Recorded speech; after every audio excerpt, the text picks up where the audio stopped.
What makes a good oyster?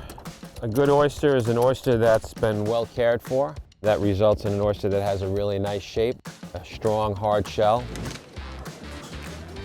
We have oysters on the menu because we think that it's in the spirit of a good meal. It should start with oysters. Whether it's eaten raw on the half shell, fried, baked, or in a stew, oysters have been part of our collective palate for centuries. New York oysters were once sought out as the best oysters you could buy because of their unique flavor from the natural environment. Somebody said, "Oh, I'm going to New York next week." They'd say, "Enjoy the oysters." It was the most signature New York food. Oysters have been a constant throughout history, but hidden beneath the waters of New York's harbor is a little-known tale, a tumultuous history that led to the disappearance of native oysters.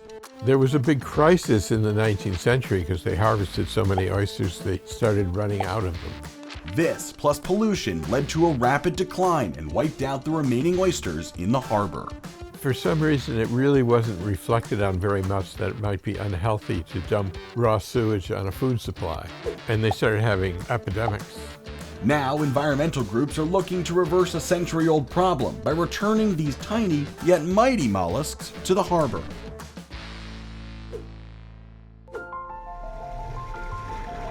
My name is Paul McCormick. I'm the owner of the Great Gun Oyster Farm in Moriches Bay, Long Island. A Long Island, New York oyster is one of the purest, most delicious oysters you can have anywhere in the country. It's an incredible, incredible product.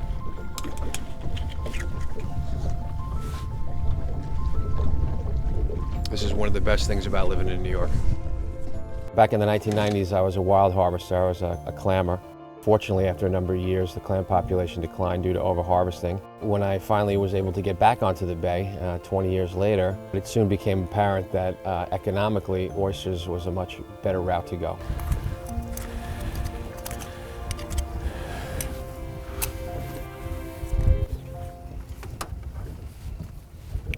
Amazing. So creamy. It's really, really sweet. Some nice brine.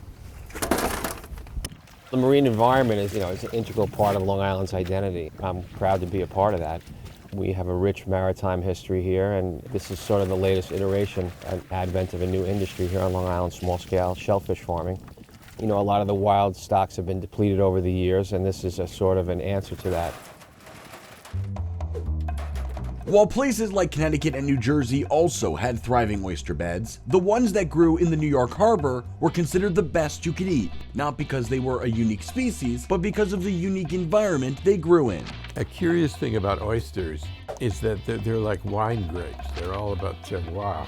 There are different species of oysters, but all of the East Coast oysters from Labrador down to Florida and even in the Gulf like Louisiana, all the same species, and they're just different because they're growing in different places. Mark Kurlansky is considered the go-to guy for all things on the history of oysters in the New York harbor. There were just oysters everywhere, all over the harbor, all around Staten Island, Brooklyn and Queens, Ellis Island, and the island of Statue of Liberty. They were called actually Big and Little Oyster Islands. At the height of New York's oyster era, it was said that there were 350 square miles of oyster beds. That's 15 times larger than the island of Manhattan. Pearl Street in Lower Manhattan was once quite literally paved with oysters. When Henry Hudson first sailed into New York Harbor, he probably could see through to the bottom. The water was so clear from all these oysters. By the 18th century, New York was all about eating oysters, and in the 19th century, even more so. It's a very unusual phenomenon in history to find a food that feeds the rich and poor in the exact same way at the same time. Food either becomes fashionable or it becomes what the poor are stuck with. And in the case of oysters in New York, it was both. Today's Americans only eat about 3 oysters a year, but in the golden age of oysters, New Yorkers were eating about 600 oysters a year. Streetcars sold them for cents on the dollar, while places like Grand Central Oyster Bar served them in opulent fashion. New York's booming oyster tourism in the early 1900s began to put a strain on local oyster beds. There was a big crisis in the 19th century because they harvested so many oysters they started running out of them. So what they did was they went down to Maryland and they harvested Chesapeake oysters and planted them in New York. This strategy lasted for a while until a new problem unfolded. many people began contracting diseases and foodborne illnesses like typhoid. For some reason, it really wasn't reflected on very much that it might be unhealthy to dump raw sewage on a food supply. And they started having epidemics. Along came Louis Pasteur and the science to understand where these diseases came from and how to track them down. And lo and behold, they kept tracking them down to oyster beds. So one at a time, they closed down beds. The last operating oyster bed in Raritan Bay on Staten Island was closed in 1927, ending the centuries-long practice of harvesting oysters in the New York harbor.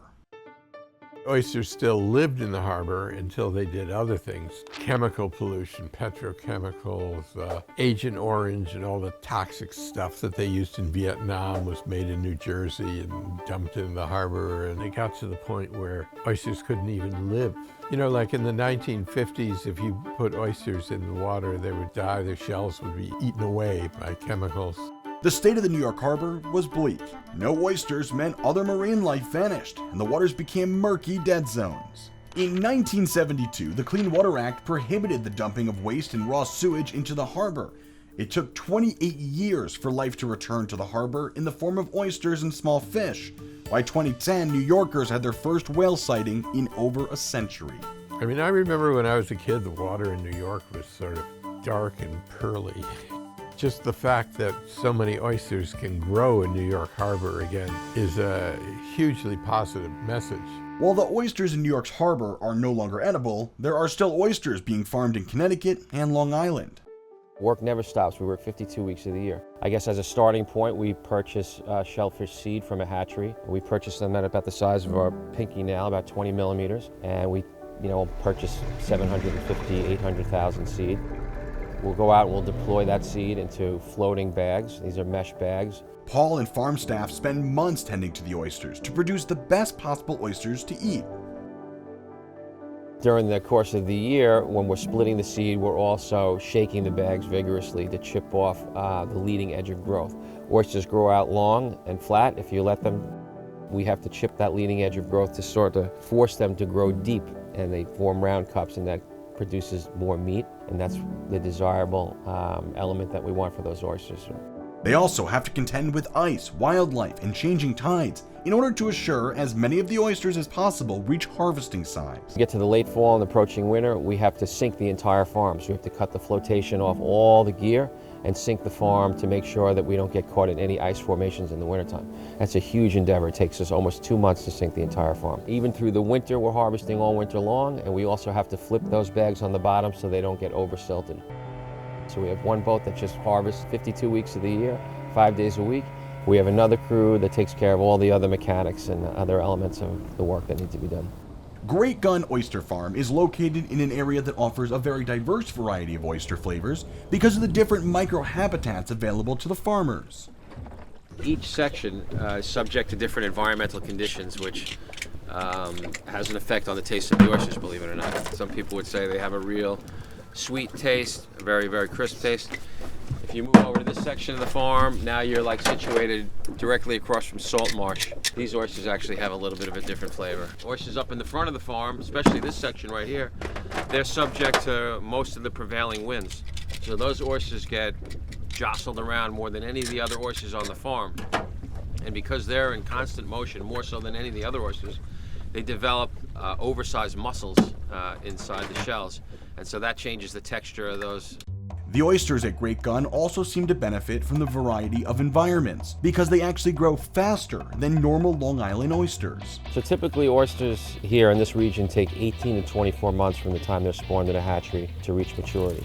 And for a variety of factors, mainly being what I consider to be an overabundance of food, our farm brings oysters to market within 6 or 7 months. Oysters have been enjoyed by the ultra-wealthy and the working class for centuries. When New York was at the height of its oyster era, you could purchase oysters from a street cart for a few cents. Meanwhile, the rich were ordering them in lavish banquet halls and restaurants like the Grand Central Oyster Bar. Today, oysters can be found for $1 across the country and in fine dining restaurants like Le Crocodile at the Wythe Hotel in Brooklyn.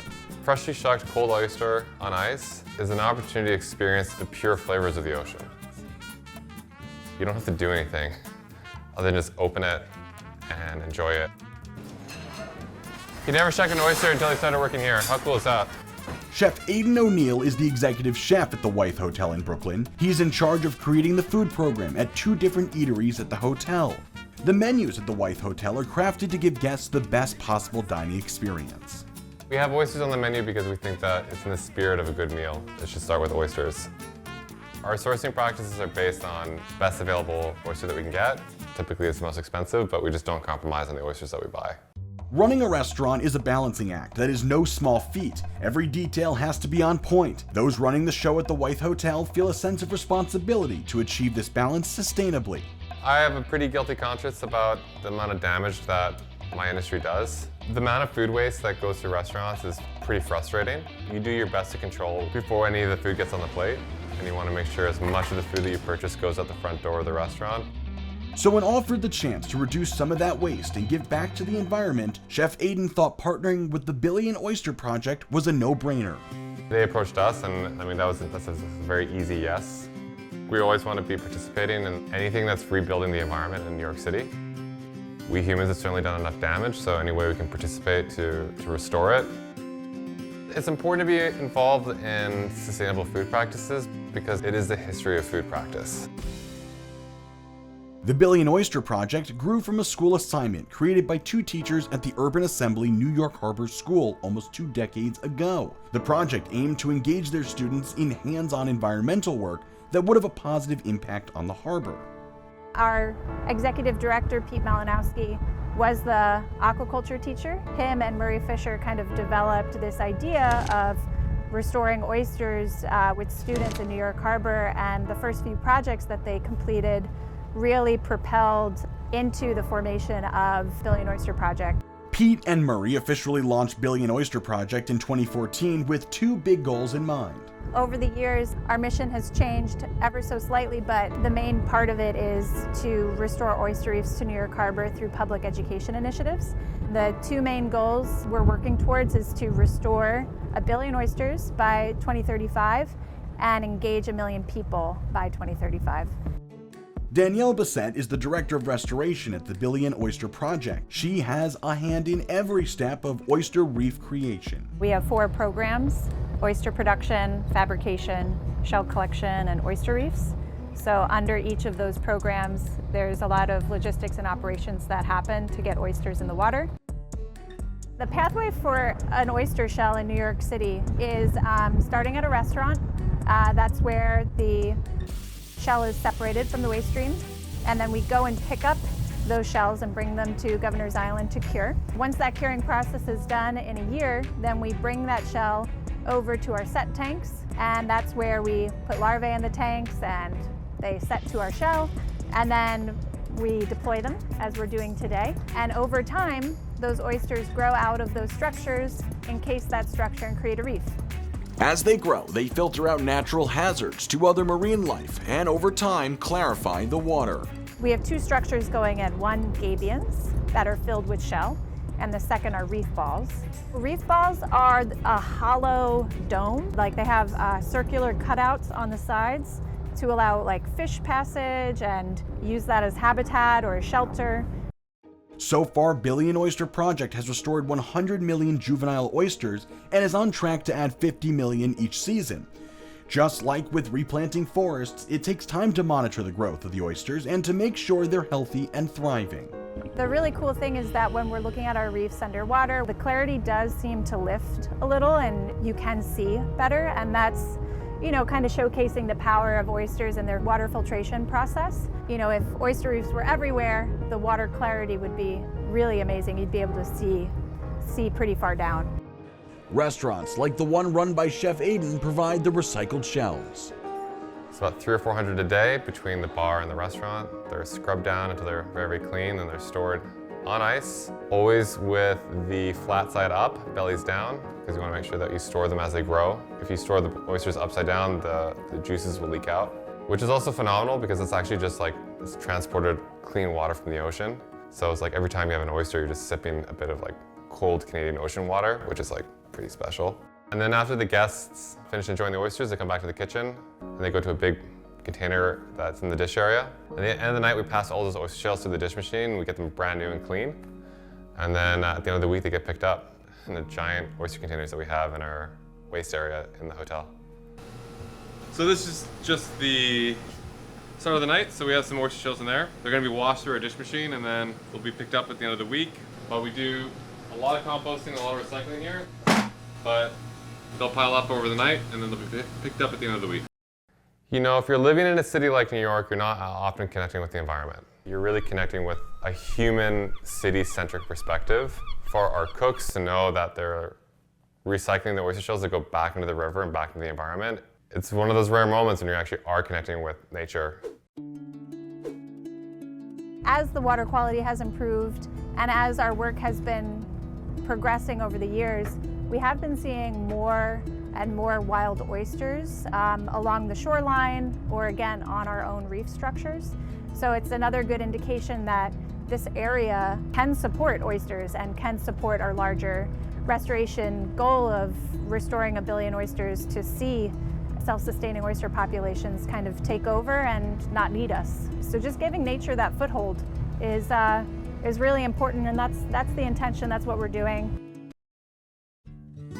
Though their numbers have waned, oysters have been a constant through history as both a food and environmental asset. The push to restore oyster beds to New York's harbor is something the students at the Harbor School on Governor's Island are working to solve. The program that we have with the Harbor School and Billion Oyster Project, I think is the most unique program I've ever seen. Collaboration with a public high school and a not-for-profit that actually has students engaged with real work. They're not just learning the sciences just to do it in the class and that test is thrown out. They're actually applying it. Aaron Singh has been teaching at the New York Harbor School since it first opened its doors in 2002. The original school was located in Bushwick. The heart of the program was the same then as it is now: give students a head start in marine careers. It has morphed since to a staff of 60 plus, benefiting many more students in Harbor School. They're in over 100 middle schools throughout the city. The students that attend the Harbor School on Governor's Island are heavily involved in the cultivation of baby oysters, setting of oyster reefs, and monitoring their growth cycles. Here, if you could focus it, you could see some of the spat on here. There's like baby oysters. What is spat?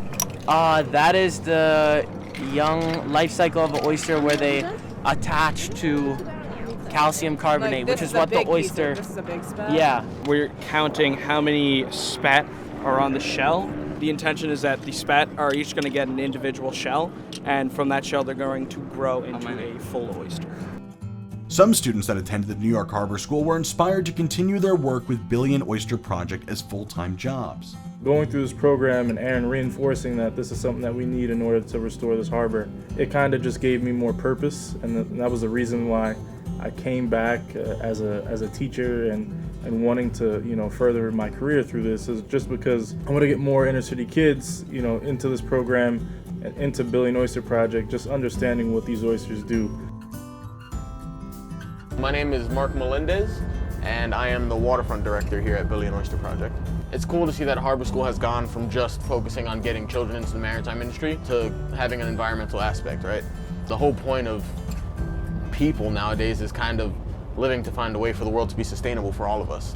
And having a hand in that with Harbor School and Billion Oyster Project is just amazing.